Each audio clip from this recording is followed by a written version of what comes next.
propose a midway, which is to announce the statutory representation, and the nominee representation from both caucuses will be presented when we are able to conclude on what we think are the appropriate representations from both sides of the House. That is what is holding us. On the mood of the House, I think the mood of the House is good. So, the mood of the House is good. The mood of the House is good. The mood of the House is good. The mood of the House is good. The mood of the House is good.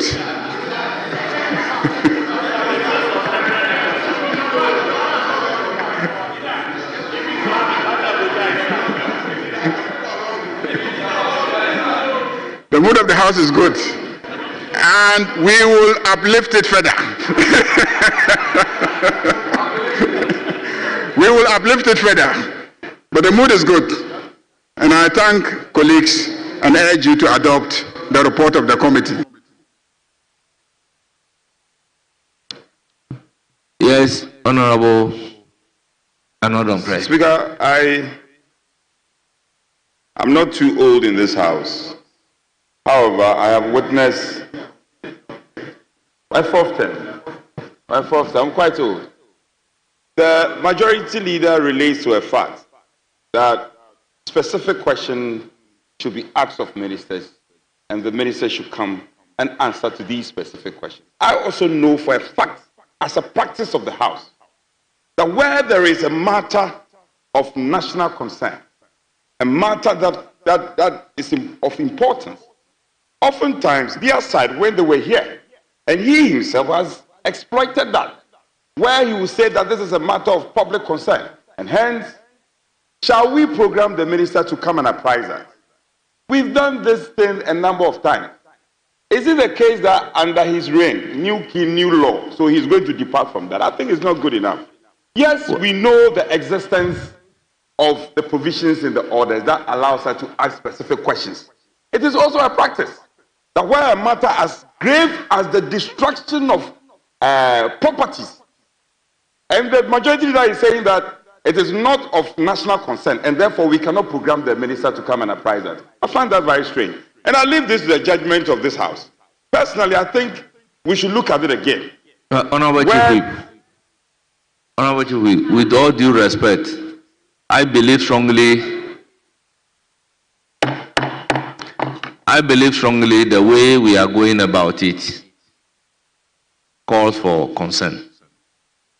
If a matter is not before the business committee for discussion to be programmed, and you are asking that the business statement to be varied to accommodate a particular issue of great importance, you go about it in a way not to create the impression as if that ought to have been programmed, yet it is not on the business statement. That is where the missing link is coming from.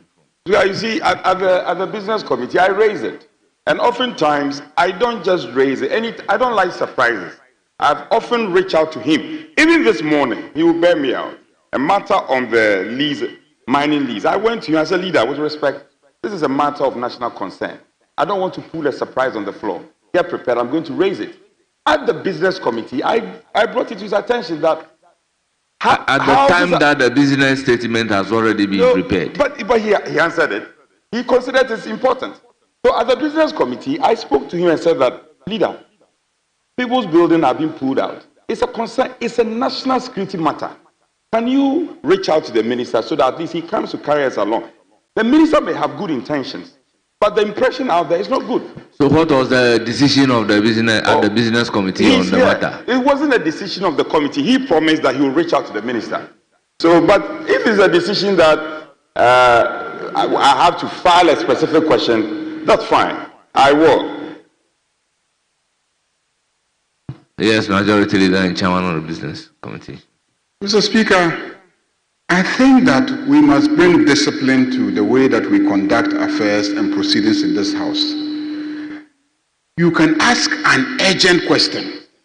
The rules make provision for asking urgent questions so that the minister can come and answer those questions. But we sidestep the rules and we come on Fridays after we've agreed at business committee meeting what should be the business, and then we come and raise all manner of things, matters that we could simply address by asking urgent questions. Because we make provision that, Mr. Speaker, the business committee has scheduled the following ministers to respond to questions asked of them during the week. So we've made provision for questions.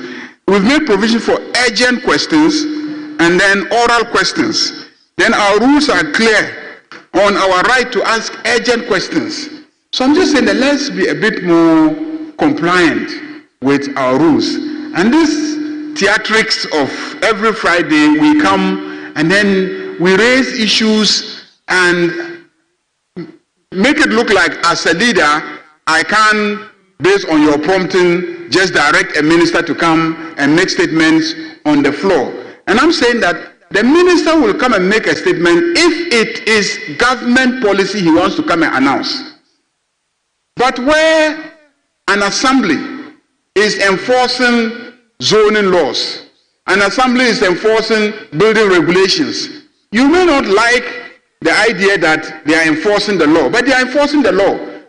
Should a minister be held accountable because an assembly is enforcing the law?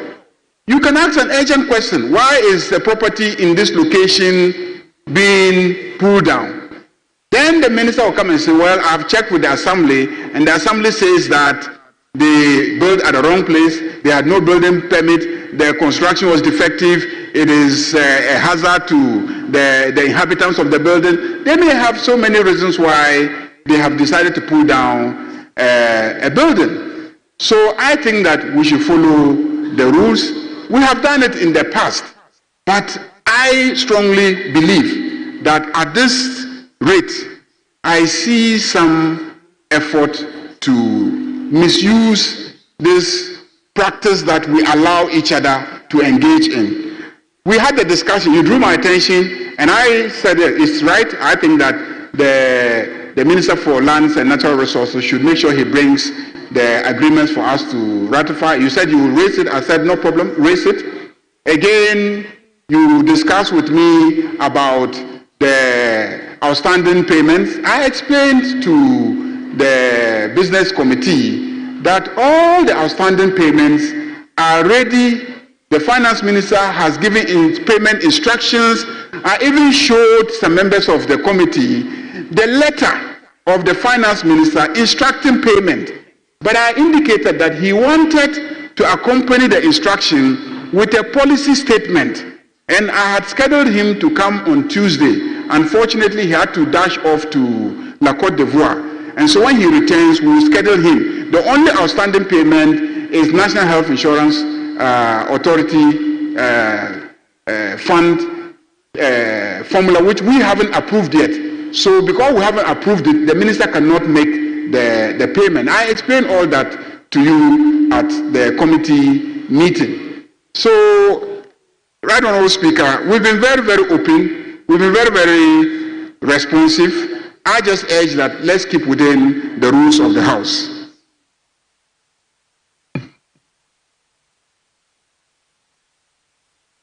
Honorable Minority Chief Whip, still on the business statement. Yes, maybe we should draw the curtain on this matter, and he's spoken. But, Speaker, for the record, the majority leader used the word theatrics. In all fairness and with respect to him, if I feel strongly about something, this is a debating chamber. I have the right to express same. I have the right to express him. I take exception to the word theatrics. I will not engage in theatrics for anything. I'm representing the people of Insaoma Dreji, and I have the right to speak to things that I believe in. Yes, no, I have not abused the rules. Leader, I have not abused the rules. You are the leader of the House. To use the word theatrics, no. When you were here, Fridays, we knew what you were doing. And no, not exactly. But you see, if it is the case that now you are here and therefore you find it offensive, that's fine. But don't say that we are engaging in theatrics. That word should not be coming from you. You are the leader of the house. We respect you as the leader of the house. Don't use those words on us. We will not engage in theatrics for anything. Because I feel offended by that word. I feel offended by that word. We have cooperated with them. Even yesterday, when your Minister of Finance, Speaker, is he here? This is me, Speaker. Yesterday, because Speaker, look at who is talking. Akando, yesterday we allowed you to lay the papers for Finance Minister. You have a formula. We have not approved your formula yet.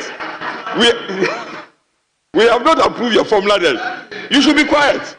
Because I think the majority leader, the greatest respect to him, he should just withdraw that word. Theatrics, no.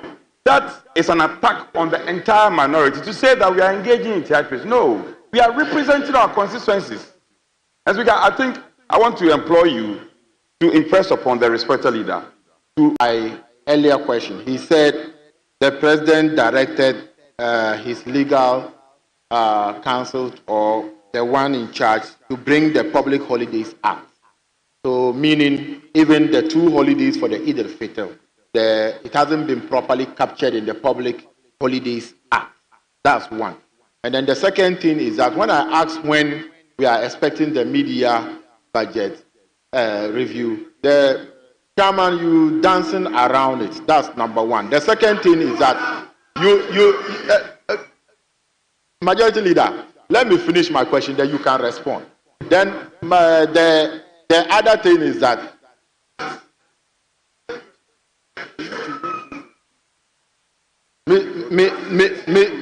okay, Mr. Speaker, the other thing is that when he was reading, he said on the holy day the president promised. The president only promised Eid al-Fitr. And if that is the communication to the Muslim community that he never promised Eid al-Fitr and Eid al-Adha, I have read the same speech that you are talking about. And part of the speech, which is reported on Graphic Online and other news portals, quoted the president saying that Eid, they said Eid is a time for deep spiritual reflection, community gathering, and an act of charity. The additional holiday will give Muslims ample time to fulfill their religious duties. So, Mr. Speaker, with all due respect, don't you think that in working on the law, all these issues should be addressed? So, Mr. Speaker, if it is the case that the president doesn't want to add Eid al-Adha, we should add the Eid al-Adha ourselves in this house, in this chamber. We can do it. And you are the first Muslim majority leader. It will be part of your achievement. And Mr. Speaker, the majority leader in responding to business statements, he has to be as calm as he is. He is the leader of the house. He shouldn't be using words that will provoke people. He should know that he is the leader of the house. And if his mood is there, we will double our own. But if his mood is down, then we will cooperate with him. So, majority leader, you are the leader of the house. And for that matter, certain words, don't let the minister responsible for health influence you. Akando, when he was here, that was part of the things that he was doing. You are now a minister. Stop influencing him. So do the needful and respect what the chief whip said. And do the needful so that you can carry us along. The mood of this today is not good. So don't let us make it worse. Honorable Chairman of the Business Committee, your brother is not happy about the use of a particular words. Mr. Speaker, as for theater, this chamber is a place for theater sometimes. And we all engage in theater. And it is to lighten the atmosphere in this room. And theater helps to communicate. That is the whole idea of theater. And sometimes when you are theatrical, you are more effective in communicating to your constituents that you are representing them. And so when I say that you are successfully theatrical, it means that you are effective in communicating to your constituents.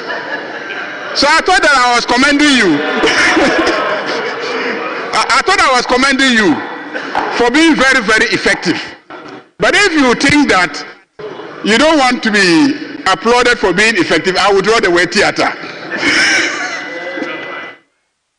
Mr. Speaker, I also want to assure my brother that definitely the mid-year budget will come.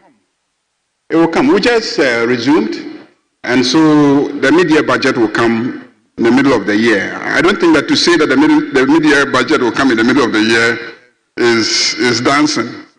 In fact, he also withdraw the word dancing. He says, I'm dancing. Mr. Speaker, was I dancing? Mr. Speaker, I'm also offended by being described as dancing when I was sitting.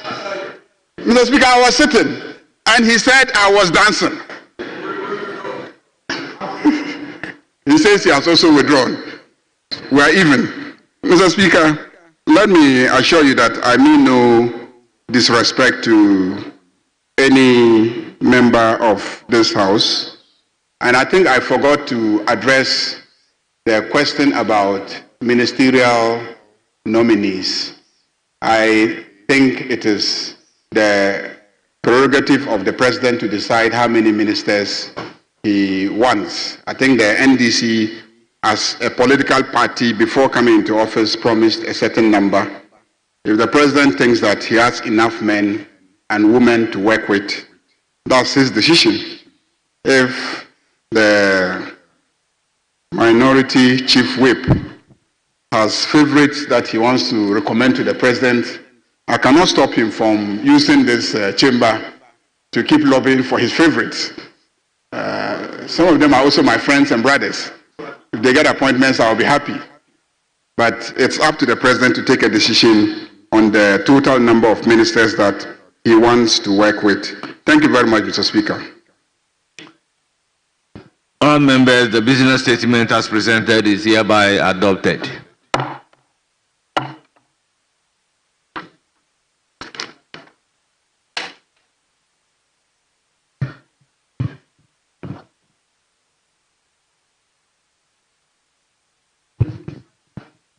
Honourable members, let me recognize the presence of our children here in our midst.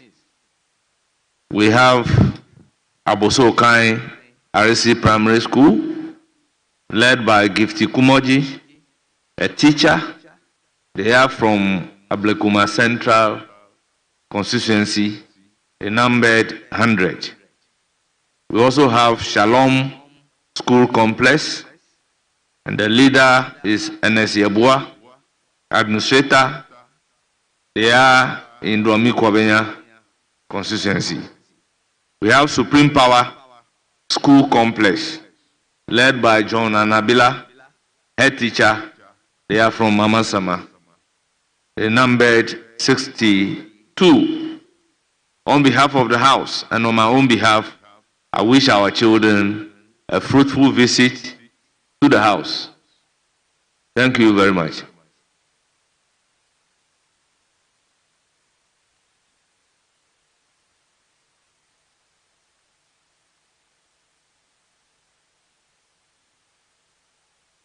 Honourable members, we need to suspend sitting to take care of an urgent matter.